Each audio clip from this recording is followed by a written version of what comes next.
నమస్కారం న్యూస్ 24 తెలుగుకు స్వాగతం. నా పేరు శ్రీ సౌజన్య. వార్తల్లోని ముఖ్యాంశాలు చూద్దాం. తెలుగుదేశం పార్టీ వ్యవస్థాపకులు మాజీ ముఖ్యమంత్రి స్వర్గీయ నందమూరి తారక రామారావు 30వ వర్ధంతి సందర్భంగా శ్రీ సత్యసాయి జిల్లా కదిరిలో పార్టీ శ్రేణులు ఘనంగా నిర్వహించారు. ఎన్టీఆర్ విగ్రహానికి కదిరి ఎమ్మెల్యే కందిగుంట వెంకటప్రసాద్ పూలమాలలు వేసి ఘన నివాళులు అర్పించారు. అనంతరం ఎమ్మెల్యే మాట్లాడుతూ భారతదేశ రాజకీయాల్లో ఒక సంచలనంగా మొదలైనటువంటి ప్రస్థానం ఎవరిదైనా ఉందంటే అది స్వర్గీయ నందమూరి తారక రామారావుదేనని తెలియజేశారు. పార్టీ స్థాపించిన 90 రోజుల్లో అధికారంలోకి రావడం చారిత్రాత్మకమైన విషయమన్నారు. పటేల్ పట్వారీ వ్యవస్థలకు చరమగీతం పాడిన మహోన్నతమైన వ్యక్తి ఎన్టీఆర్ అని కొనియాడారు. సంక్షేమ పథకాలు పేరుతో పేదలకు కిలో ₹2 బియ్యం అనేది గుర్తుండిపోయే పథకమన్నారు. అందుకే ఎన్టీఆర్ పూజ్యుడు చిరస్మరణీయుడు అని తెలియజేశారు. సంక్షేమ పథకాల పేరు మీద పేదలకు కిలో ₹2 బియ్యం అనేది ఫ్లాగ్షిప్ ప్రోగ్రామ్ గా ఈ రోజు కూడా నిరంతరం గుర్తుండిపోయినటువంటి పరిస్థితుల్ని స్వర్గీయ నందమూరి తారక రామారావు గారిని ఒక నాయకుడు, ఒక సంచలనము భారతదేశ రాజకీయాల్లో అనేది నిరంతరం మనకు తెలియజేస్తూనే వస్తుంది. అందుకే ఆయన పూజ్యుడు చిరస్మరణీయుడు అని చెప్పేసి ఈ సందర్భంగా తెలియజేస్తా ఉన్నాను. ప్రతి నందమూరి తారక రామారావు గారి వర్ధంతి సందర్భంగా మనం రక్తదాన శిబిరం ఏర్పాటు చేసేవాళ్ళం.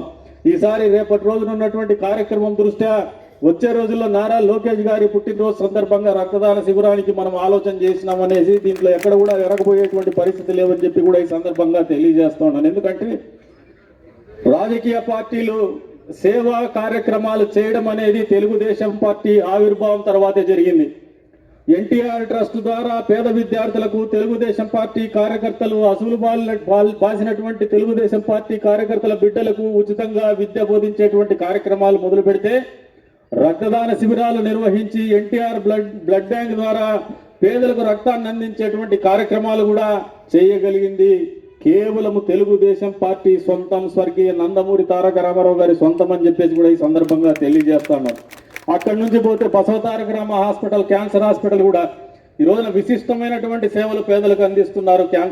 క్యాన్సర్ బారిన పడినటువంటి పేదలకి ఇవన్నీ కూడా ఏ రాజకీయ పార్టీ కూడా సొంతంగా మాట్లాడుకోలేనటువంటి పరిస్థితుల్లో పార్టీని స్థాపించి ఆ పార్టీకి స్థాపించిన 40 సంవత్సరాల పైన కూడా మూలాలు మర్చిపోకుండా పార్టీ నడుస్తూనే ఉంది. పార్టీ భవిష్యత్తులో కూడా మళ్ళీ ఎన్టీ రామారావు ఏ మూలాలతో అయితే ఈ పార్టీని స్థాపించినాడో, ఏ సిద్ధాంతంతో అయితే ఈ పార్టీని స్థాపించినాడో ఆ సిద్ధాంతాన్ని మరవకుండా ముందుకు తీసుకోవాల్సినటువంటి పరిస్థితులు కేవలం తెలుగుదేశం పార్టీకే పరిమితం కాకుండా వైఎస్ఆర్సీపీ పార్టీ ఇంకా ఏ పార్టీ అయినా కూడా అనుసరించాల్సినటువంటి పరిస్థితులు వస్తున్నాయంటే అందుకే ఆయన చిరస్మరణీయుడు, మహానుభావుడు అని చెప్పేసి ఈ సందర్భంగా గుర్తు చేసుకుంటూ మరొకసారి మనం ఆయన ఏ ఆలోచనతో అయితే రాజకీయాల్లో ఆయన ప్రస్థానం మొదలుపెట్టినాడో, ఏ సిద్ధాంతం, ఏ ఆలోచనతో ఏ పేదల కోసం, ఏ మహిళల కోసం, ఏ యువత కోసం అయితే రాజకీయ పార్టీ స్థాపించి రాజకీయాల్లోకి వచ్చినాడో ఆ మూలాల్ని మనం అందరం కూడా మర్చిపోకుండా ఆయన ఆశయాల్ని, ఆయన సిద్ధాంతాల్ని కొనసాగించాల్సినటువంటి అవసరం ఈ వర్ధంతి సందర్భంగా మళ్ళీ ఒకసారి మనం అందరూ సింహావలోకనం చేసుకోవాలా, గుర్తు తెచ్చుకోవాలని చెప్పేసి కూడా ఈ సందర్భంగా తెలియజేసుకుంటూ